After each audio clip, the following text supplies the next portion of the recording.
ఏంటి విశేషాలు? ఈరోజు మీతో ఒక చిన్న విషయం గురించి మాట్లాడాలనిపించింది.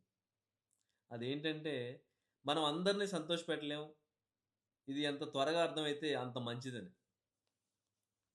మనలో చాలా మందికి ఒక అలవాటుంటుంది.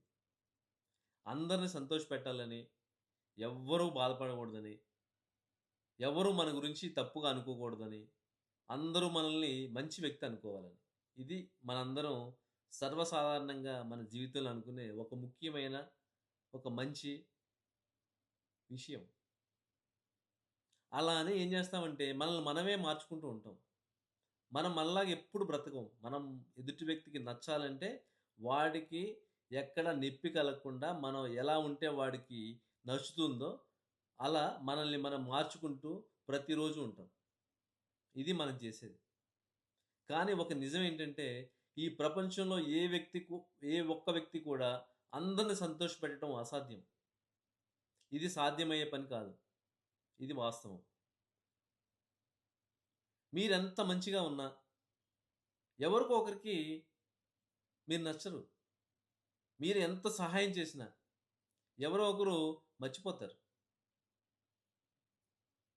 మనం ఎంత నిజాయితీగా ఉన్నా కూడా, ఎవరో ఒకళ్ళు మనల్ని తప్పుగా అర్థం చేసుకుంటారు. ఇది జీవితంలో సర్వ సాధారణం, సహజం. అందుకే మీ వ్యక్తిత్వాన్ని ఇతరుల అభిప్రాయం కోసం ఎప్పుడు మార్చుకోవద్దు. మన విలువను మనం తెలుసుకోవాలి.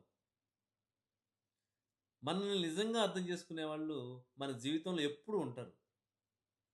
మిగతా వాళ్ళ కోసం మన ప్రశాంతతను ఎప్పుడు కోల్పోవద్దు. ఒక మాట ఎప్పుడు మనం గుర్తుంచుకోవాలి. కావాలంటే మనం మంచి పర్సన్‌గా ఉందాం. కానీ నేను మంచి పర్సన్ అని ప్రూవ్ చేసుకోవడానికి మన లైఫ్ మొత్తం వేస్ట్ చేసుకోవద్దు.